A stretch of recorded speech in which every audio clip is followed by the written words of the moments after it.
It's time for us to check back in with Louisa and Mountain Path and see what happens next. If you've missed any of the previous readings, you can look in the description below for a playlist.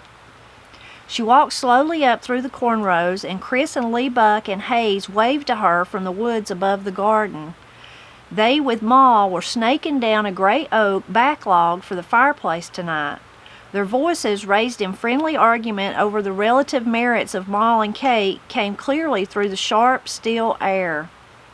Lee Buck sat sideways on the mule and laughed and held his hands wide apart to show the thickness of the log Kate had pulled, while Hayes leaned against a maple sapling and said, "You're forgetting to say there was snow on the ground and the log was maybe holler." "Green sugar tree," Lee Buck said, and laughed again, and dug his heels into the mule's side until Ma jumped a little suddenly, and he came near falling on his face. They seemed so simple, she thought, like children, like toy men with no capacity for good or evil, yet they had killed or helped kill other men, killed deliberately because they wanted to kill, and because of their deliberation had committed no sin. She had reached the back porch now. Maybe Corey would not be in the big house, and she would slip in upstairs without being seen. She stood there, irresolute, until Sally Hayes flung open the kitchen door. "Howdy, teacher," she said. "Teacher come?" she heard Corey ask from the kitchen, and a moment later she came to stand with Sally in the door. "How was school today, teacher?" "Fine." "You get all your papers fixed up?" "Yes." She had to get away. Later, when the children and men were about, the women's eyes would not trouble her so. She walked across the porch and opened the big house door. "You'd better come into the kitchen," Corey said. "The men have got the fire all tore up a-fixin' it." "I'll go upstairs." "It'll be cold. That fire don't warm fit for nothing." I have to write some letters," she said, and slipped through the door.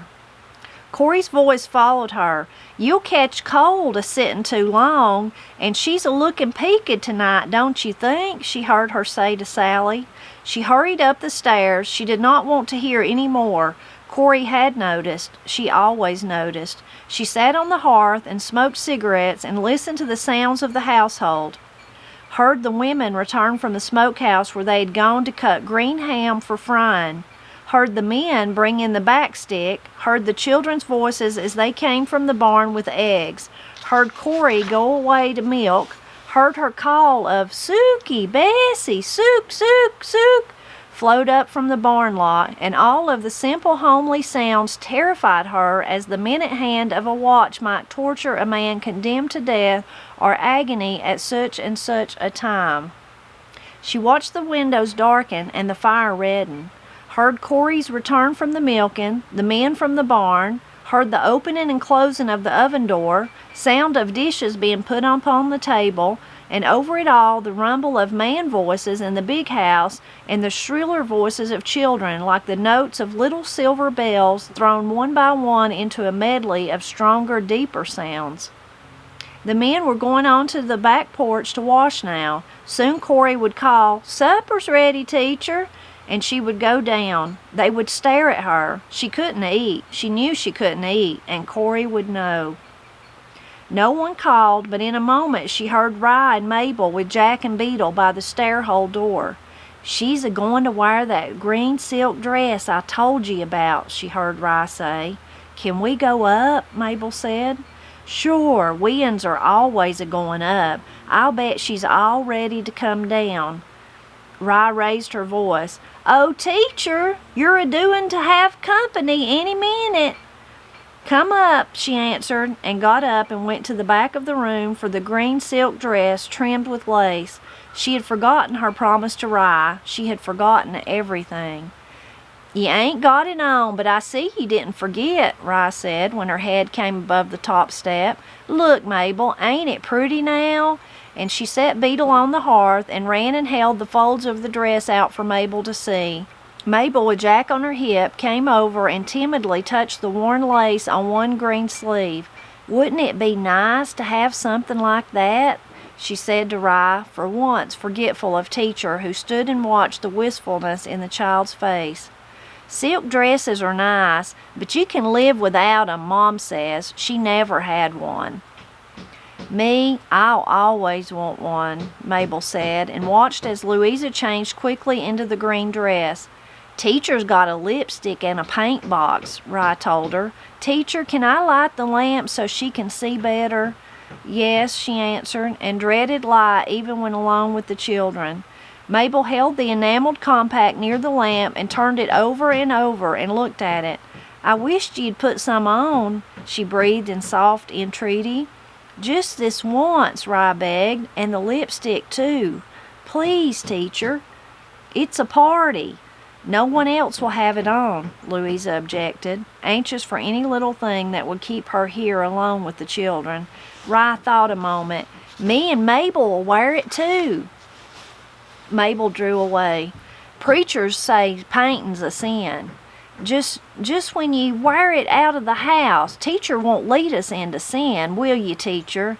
No, but Corey's dreaded call of "Supper's on, teacher," sounded up the stair hole.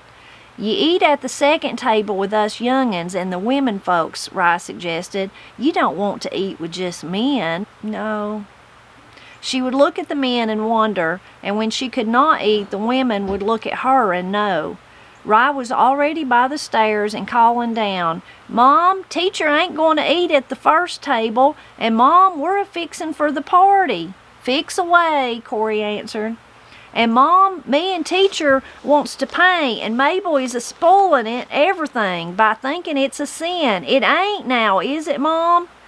Teacher wouldn't make ye sin. Brander Meese or Lou Ping ain't a-comin' nohow. That settled it. Rye and Mabel stood very still by turns while teacher gave them red cheeks and lips and powdered their faces. Mabel sneezed, and Rye laughed, and Beetle cried for the powder puff, and must be given a bright enameled shoe tree, and then Jack had to have one too. Teacher fixed her own face then, and let Rye persuade her into silk stockings and high-heeled shoes. Mabel's eyes found the green wooden beads that Beetle sometimes played with, and would not leave them, so that teacher lifted up the black braids and fastened the beads about the girl's neck, and Mabel jumped a little and said, Your hands are cold, teacher. Rye can wear a bracelet, teacher said, and Rye rolled up her sleeve and put on teacher's little silver bracelet with the blue stone. We've just got to go down now, Rye said, and turned her arm around and watched the blue stone and silver sparkle in the lamplight. Run along, Louisa said. I'll follow with the lamp. She heard the children go down the stairs, through the big house, and into the kitchen. She must go down, too. She picked up the lamp, saw her reflection in the little mirror hung above the mantel, and set the lamp down. She could curl her hair. She had forgotten that. She twined a brown wave closely behind her ear. Maybe the woman had lied. Maybe Chris would go away. Maybe. Maybe she would put a curl behind the other ear. She mustn't look like that. She tried to smile. The eyes that looked back at her from the mirror made her think of Chris's eyes. Not frightened, but something else. Something that would not let Chris go away and forget. Something that would not let her forget. There was a curl behind each ear now. Corey would be calling again. She went downstairs, set the lamp on the big house mantel, and went into the kitchen where the men were just getting up from the table. Lee Buck saw her first. Just look at how teacher's all fixed herself up for the party, he said, and the others smiled and made gentle jokes about teacher trying to catch a beau, and Corey showed in her eyes that she was proud of teacher and glad that she should dress for the party. The men went into the big house, and the women must then get busy and wash the dishes and set the table all over again. Teacher wanted to help, but all were afraid she would ruin her dress. She did help set the table, though, and opened more cans of cucumber pickles and sweet apple preserves, for the men had eaten all of the first. She called the children to the table and fixed a plate for Pete and one for Quiet, and listened to the women talk, and talked a little herself so that no one noticed or commented on the few choking bites she swallowed. Rand's Dykes came with the mail, and the children must run away to see if there was anything for teacher. Not long after, the hounds barked again, and Corey and the other women must go and welcome Herb Cows and the Stegals and invite them to supper. The River Meese men had come and were in the big house tuning up their fiddles and banjos before the women and children had finished eating and washed the dishes a second time. When all the kitchen work was done and the sleeping babies and young children put to bed in the big house, the women brought the table bench and chairs from the kitchen and seated themselves in various corners of the room and prepared to listen and to watch their men. There were not enough chairs to go around, so that Teacher sat on a woodpile in the corner by the stair door. It was a dark corner where few could see her face, and though Corey begged her to take a chair, she sat there. She was cold, she said. She sat and listened to the music and watched the people in the room, the women sitting quiet in the shadow and the men in the full glow of the lamplight and firelight. Only Chris sat a little apart from the others, near the door, with Zoli stretched by the wall, blinking up at him. Lee Buck was so gay tonight. She watched him as he hunched his big shoulders over the fiddle he had made, looked into the fire, and played, "Sow your wild oats in your youthful days." At times he looked about the room and grinned, his eyes shining bright and dark and wild and easy as the masses of tangled black hair continually falling over his sweat-streaked forehead. When he laughed, his big teeth stood bone-white and gleaming in his big beard-covered face. Lee Buck loved his fiddle so. He must have loved that other one, patterned his after it most likely, maybe made the one Rance Dykes played like it too. Lee Buck ought to understand Aunt Elgie had it. He might hate himself because he had not brought the other fiddle home, yet tonight he sat there and laughed when the first tune was done and called to Clyde Meese, sitting half dead with terror and delight, "You better run and get the axle grease for the Meese's elbows. We're a-going to tune up for right around the canebrake and shoot the buffalo." Everybody laughed, and the music began again, louder and quicker and wilder, with each man seemingly trying to outdo all the others. The fire grew hotter so that the doors must be opened, and all the dogs, Lee Buck's and those of his visitors, came to the doors, some making bold to creep over to the hearth. Everybody wanted Brady Ping to sing 21 Years in Jail, Babe, and while he sang and Lee Buck fiddled, the River Meese boys and Herb Cow and some of the Keeney men slipped out for a moment, and the women's eyes followed them as they walked away and studied them anxiously as they returned, crying that a hog-calling contest would be a good thing. Matthew Keeney's hogs had strayed over into McCleary County, and tonight would be a good time to get them home.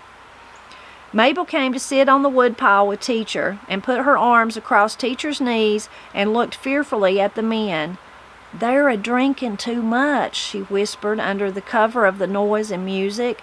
"My Meese uncles get happy like when they drink, Mom says, but Pop, when he drinks, he gets quieter and looks longer and harder."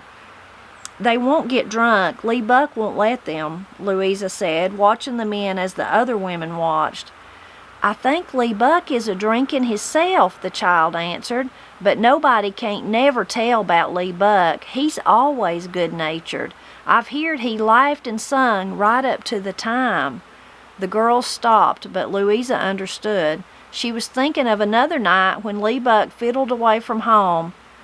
"Give us a sad tune," somebody called. "Where's Corey? Corey, sing us Barbary Allen. I ain't heard that in a long spell." "Come on, Corey," Lee Buck begged, resting his fiddle on one knee. "I don't want to be the whole show." Others begged, and not long after, when Lee Buck had called for silence, Corey began.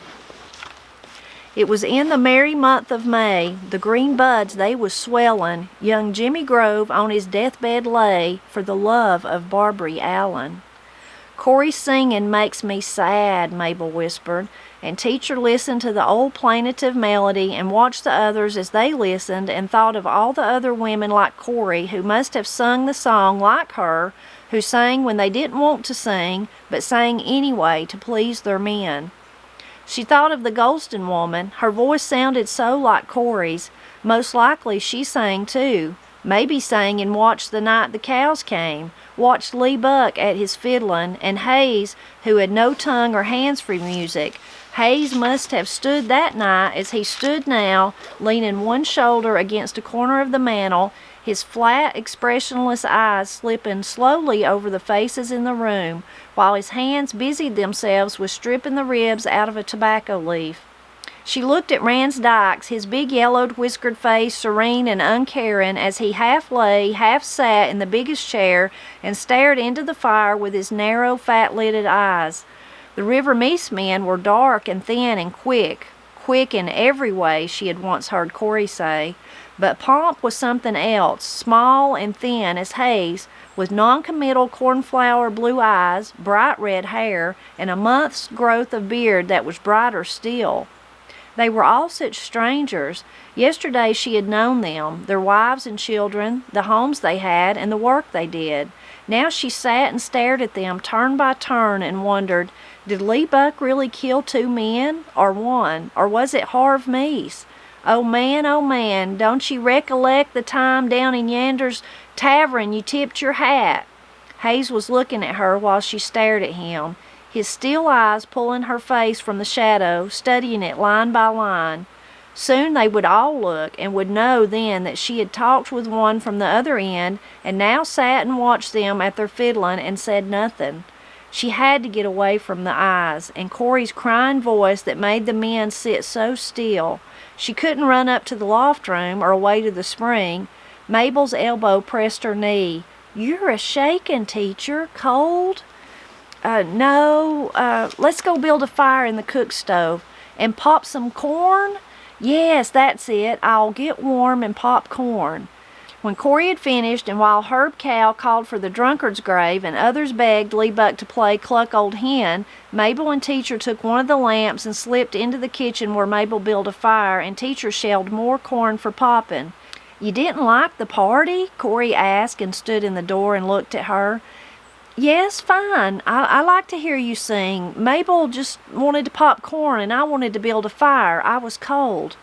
Corey came on into the kitchen. "The big house is awful hot, but maybe the draft from the door? Your eyes are like fever eyes." "Oh, Mabel, Brady Ping is going to squat on his heels and do a monkey dance," Rye called from the door. "Teacher, you and Mom must come and look." Corey looked slightly troubled. "I wished he wouldn't do that now, me a church member and all, but I reckon he might as well. I'll just stay in here with the teacher. You're like Chris, a-liking music but a-hating noise." Louisa looked at the ear of yellow corn she was shelling and heard Mabel walk away. "I think the fire needs more wood, Mabel," she said sharply to make the child stay. "I'll see to the fire," Corey said, and Louisa heard her open the stove door and put in wood. She raised her head, and she and Corey were in the room alone. The men and children's shouts and the wailing laughter of Lee Buck's fiddle seemed to come from some remote, inaccessible place where no one knew of her and Corey. The world was empty save for herself and the woman who stood by the table and held an ear of popcorn in her hand and looked at Teacher. Louisa would not look at her. "Is the skillet hot enough?" she said. "Hardly smoking, Teacher." "You sick?" "No." "Don't let the men worry you. They're not drunk, just having a little fun." "Yes, they do have fun." She shelled another row of corn slowly, grain by grain. The grains were so little, and when they were popped, they were so big, that one was sharp and hurt her hand. "You get scared at anything up at the school? You looked queer when you came onto the porch this evening." "No, I didn't get scared, but Corey, I didn't stay to work." "No?" I visited with a woman that couldn't come to your house to see me. She lives in the other end. I had to tell you." Corey put another stick of wood into the stove before answering. "You're free, Teacher. Who you want to talk to ain't my concern. I reckon she begged you to come." "You know the woman then?" "I got an idee. She used to send word that she wanted to meet me." "This Golston woman?" "Yes." "You never went?" "No. Not so long as Lee Buck's my man could I listen to her talk. It wouldn't do no good nohow." "Couldn't you tell Lee Buck what she told me? Not even that men are coming down to the river to the cave at night?" It was out now, and Corey gave no sign, only stood like a stone and stared at the smoking skillet. She had to make her hear, make her promise to do something. "She said," she began, and Corey came to life and turned upon her in a kind of angry heartbreak. "Don't tell me no more. You've said too much already. What can I do but keep a-settin' by the fire a-thinkin' every night that maybe—" Her voice broke then, and she turned away and looked out the window. Louisa would not give up. "You couldn't get Chris to go away or have Lee-Buck quit his work for a while? You know him."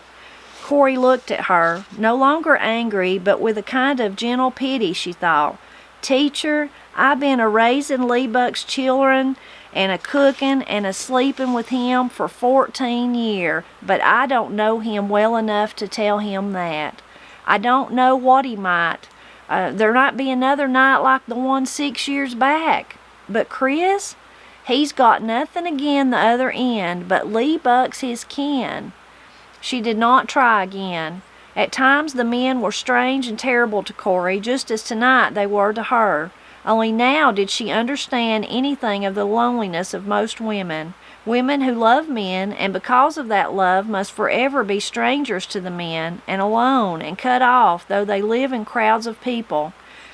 She forgot a little of her own fear and tried to comfort Corey. "Maybe what the woman told me wasn't true. Why should she want to help?" she asked. "Maybe she's just trying to cause trouble." Corey shook her head. "Molly was never one to start trouble. I reckon she just had to tell. Poor soul. I'd give the world to see her. Was she looking well?" "No. Thin and, well, troubled, sort of. She always took everything to heart so. I recollect the night 'fore she married into that set. I was just a little thing, not as old as Pete. She hugged me and cried. We always did sleep together." "She lived with you?" "Me with her mostly. Ma died when I was little. I was the baby one. When Pa married again, I lived most of the time with Molly till I was old enough to marry. Her man was always a wild un. He hated Lee-Buck, and when he come a-talkin' to me, Molly, poor soul, could always see both sides a-holdin' for her man and her own blood kin at the same time." "You and her are relations, then?" "Didn't she tell ye? We was sisters." "What? She told me. Is that all true?" Corey nodded. "You've shelled enough corn, teacher." Rye was in the doorway again, this time with Beetle in her arms. "Mom, all that noise waked Beetle, and listen how hoarse-like she's a-cryin' and a-rattling, too." Corey went over and took the child in her arms, quieted her frightened sobs, then held her ear against her back and listened to her breathe. She handed her back to Rye. "She ain't so bad. It's the draft from the doors. I'll fix a lard and coal and turpentine poultice and put it on her neck and chest." Sally, leading quiet by the hand, came in while Corey was hunting the turpentine. "Put a good poultice with a flannel rag on Beetle," she said. "Just now I took quiet out and seed the new moon of the apple tree twigs all across it." Corey's hands were steady as she measured drops of turpentine onto a lump of lard. "You think too much on signs, Sally," she said. "You carried on over that haint fiddle and nothing happened. A new moon through the trees is a mighty bad sign. The week 'fore my Susie died, I seed the new moon through a dead beech tree. Something could still come from that fiddle." Corey stirred the lard and turpentine. "Nothing's going to happen. How's Elgie anyhow? I ain't got down to see her lately." "Mighty pitiful poor thing. She's crazier'n ever, and happy as can be. Always a-sayin' she's got the fiddle hid away." "Maybe she has," Louisa said, still sitting with her lap full of popcorn. Both women looked at her. "Might be something in that," Corey said. "This spring I'll get her to let me air her bed quilt she never uses and has laid away for years, and I'll find it if it's in that house." Sally sighed. "You won't find it. Nobody'll find it. But it'd be a fine thing for the men in this holler if'n it could be found." "And for the women, too," Corey said, as Sally was going through the big house door. "She's always a-thinking too much on signs and a-worrying so that Sally." Corey said when she was safely out of earshot. "A talking now like Beetle was to die. I reckon," she added, "worrying over that's mostly the use o' young'uns. A woman 'ud go crazy if nothing but her man to take up her mind. I'm always thankful I've got the young'uns." That night, after the others were gone, and Teacher and Corey and Chris and Lee Buck all stood warming themselves by the fire for a time before going to bed, Louisa remembered what Corey had said and wondered if the children were enough after all. Chris stood with his elbow on the mantel, and Lee Buck squatted on his heels on the hearth and crunched hard, unpopped grains of popcorn. Both men seemed in high spirits, and Chris had been talking more than common while Lee Buck joked with Teacher over one of the Meese boys whom he declared to be fair out of his head for wanting to talk with you, but can't get up his tongue. Corey, without being pointedly silent, appeared lost in thought and sat back a little way from the fire and watched. The men at first gave her no heed, and Lee Buck seemed unmindful of the agonized searching of her glance while she studied his face in the lamplight. Louisa could reply but half-heartedly to Lee Buck's sallies. She was too conscious of Corey's tense face and her eyes as she watched the men. Lee Buck, after a time, noticed it too. "You look at me like you ain't never seen me before," he said to her, half-jokingly. "Don't you know me?" Corey looked quickly away, and her tongue, usually so glib, halted somewhat as she said, "I's just a-thinkin' you had ought to shave more." Lee Buck looked at her in surprise. "You know I never shave in the winter. You ain't a-wantin' me to get my face froze or frostbit." No, I didn't mean that. You just ain't used to my whiskers. I'll have a fine crap before spring. Teacher, you had ought to be here and see. Stranger young'uns will take me for a bear. My whiskers will be 2 inches long come March, won't they, Corey?" "Maybe," she said, and got up and went to the back of the room where Beetle lay sleeping in one of the beds and laid her head against the baby's chest and listened to her breathing.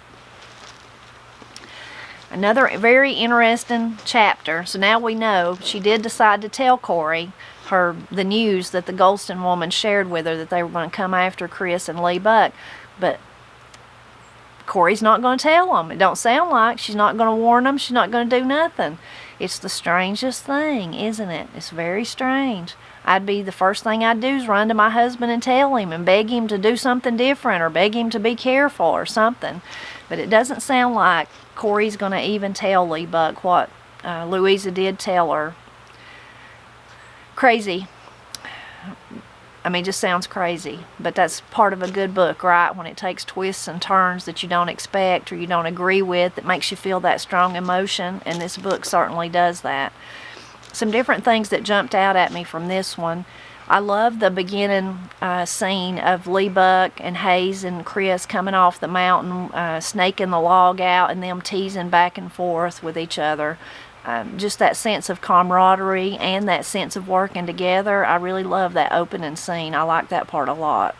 And the music party, don't that just sound wonderful? The food they had, serving the different, because they only had one table, so you had to take first the men ate, which was really common, probably in lots of places, but especially in Appalachia. Even when I was a child, and even today still, we call the men first. That's just part of the tradition. Doesn't mean we think they're better than we are. Doesn't mean they think we're better than them. It's just as a kind of, I would guess, like being nice to them, that we let them eat first, usually the men and the kids, and then the women do. It's just kind of a holdover from traditions in that day. It doesn't mean one thing or the other. For one thing, the way I look at it is, if I let them eat first, then when I finally do eat, I can eat without any interruptions. Nobody doesn't need me. So that's probably how it started even in those days. But the music, I would have loved to have heard those fiddles, all those fiddles playing at once, and all the joy and the singing and all that kind of stuff, and the fire burning so brightly and so hot that they had to open the doors because it got too hot. I just love all that scenery that the author describes. Of course, the whole time Louisa's sitting there sad and troubled and scared, and then little Mabel's a little scared, so that part's not too fun.